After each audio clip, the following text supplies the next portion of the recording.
जयश्री नागदा और आप देख रहे हैं सीबीसी न्यूज पर। कोरोना के दौर में लोग खुश रहने के तरीके ढूंढ रहे हैं। इसके लिए वैज्ञानिक माइंडफुलनेस थेरेपी और एक्सरसाइज को कारगर बता रहे हैं। हाल ही में आई कुछ स्टडी में यह पता चला है कि माइंडफुलनेस से पुराने दर्द, तनाव, डिप्रेशन, घबराहट से निजात मिल सकती है। इसके अलावा मोटापा भी कम हो सकता है। माइंडफुलनेस थेरेपी क्या है, ये कैसे काम करती है, इसके बारे में एक्सपर्ट्स बताते हैं कि माइंडफुलनेस एक तरह का ध्यान है जिसकी मदद से आप वर्तमान में रहते हैं और चीज़ों पर ज़्यादा फोकस कर पाते हैं। साइकोलॉजिस्ट और रिलेशनशिप एक्सपर्ट डॉक्टर निशा खन्ना कहती हैं कि जो चीज़ें हमारे सामने हैं उसे हूबहू स्वीकार करना ही माइंडफुलनेस है। इसके लिए हमें अपने 5 सेंस ऑर्गन्स का अधिकतम इस्तेमाल करना होता है। इसमें ध्यान लगाने के लिए हमें किसी तय वक्त की ज़रूरत भी नहीं है। माइंडफुलनेस में हम जिस लम्हा जहां होते हैं वहीं अपना पूरा ध्यान लगाते हैं। उस पल को पूरी तरह से महसूस करना और जीना होता है। बस इसके लिए कमर सीधी रखकर कुर्सी पर या फिर चौकड़ी मारकर ज़मीन पर बैठें। माइंडफुलनेस की रेगुलर प्रैक्टिस से हम खुश रहना सीख जाते हैं। माइंडफुलनेस को समझने के लिए हमें क्या करना होगा, आइए ये भी देख लेते हैं। डॉक्टर निशा खन्ना बताती हैं कि माइंडफुलनेस का मतलब होता है कि बहुत ज़्यादा भविष्य के बारे में नहीं सोचना, वर्तमान में जिए, आज का आनंद लें और जो कुछ कर रहे हैं उसी पर फोकस करें। इसे समझने के लिए इन 6 बातों पर भी ध्यान देना जरूरी है। पहला है भविष्य के बारे में न सोचें। कई बार हमारा अधिकांश समय भविष्य के बारे में सोचने में बीत जाता है। इसके चक्कर में हम अपने वर्तमान को खराब कर लेते हैं।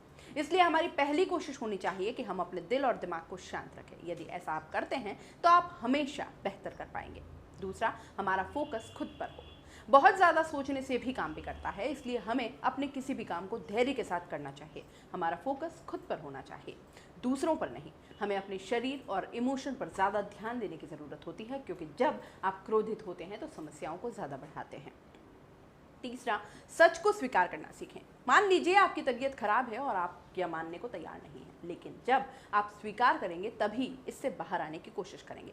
सकारात्मक सोचेंगे। लाइफ में कुछ भी आराम से नहीं मिलने वाला है। यदि आप दर्द को महसूस नहीं करेंगे तो खुशी नहीं पाएंगे। इसलिए चीज़ों को स्वीकार करके आगे बढ़ना चाहिए। पांचवा, सेंस ऑर्गन्स का इस्तेमाल करें। जब चीज़ों को समझना और स्वीकार करना शुरू कर देंगे तो लाइफ में सब कुछ सही होगा। यदि आपने किसी के बारे में बुरा सोच रखा है और आगे बस सही निकला तो इससे आपकी धारणा टूटेगी। इसलिए हर स्थिति में हमें अपने सेंस ऑर्गन्स को मैक्सिमम इस्तेमाल करना है। किसी को ध्यान से सुने, सेल्फ अवेयर रहें।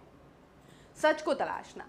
हम में एक्सेप्टेंस आ जाने के बाद लाइफ आसान हो जाती है। आप जो भी कर रहे हैं उसमें सच को तलाशना है। सामने वाले को हूबहू स्वीकार करें। ऐसे समझें कि जब आप ठंडे पानी से नहाते हैं तो वो पानी गर्म नहीं हो जाता है। एक समय पर एक काम करना।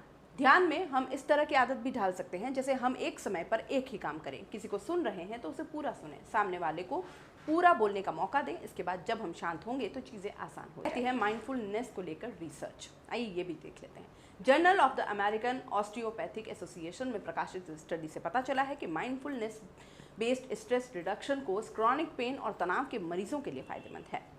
MBSR कोर्स के तहत घबराहट, चिंता, तनाव और दर्द से जूझ रहे लोगों को 8 हफ्तों तक माइंडफुलनेस ट्रेनिंग दी जाती है। स्टडी में शामिल 89% लोगों का कहना है कि इस प्रोग्राम की मदद से उन्हें दर्द का सामना करने के नए तरीके मिले, जबकि 11% लोग सामान्य रहे। ब्रिटेन के बर्किंघम सिटी यूनिवर्सिटी के वैज्ञानिकों ने एक रिसर्च में पाया है कि माइंडफुलनेस एक्सरसाइज से मोटापा कम हो सकता है। इसके लिए कुछ टूल्स भी बनाए हैं। पहला, माइंडफुल कंस्ट्रक्शन डायरी और दूसरी, mindful chocolate practice. Cancer family foundation की स्टडी के मुताबिक गूगल, इंटेल और एटेना जैसी कंपनियों में माइंडफुल प्रैक्टिस शुरू करने से वर्कप्लेस पर तनाव कम हुआ।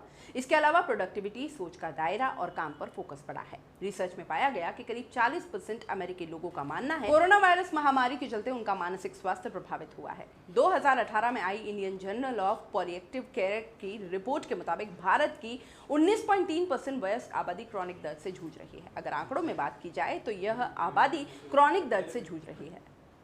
इनकी संख्या 18 से 20 करोड़ के बीच हो सकती है। अगर आप YouTube पर देख रहे हैं तो CBC न्यूज वायर का चैनल सब्सक्राइब करिए।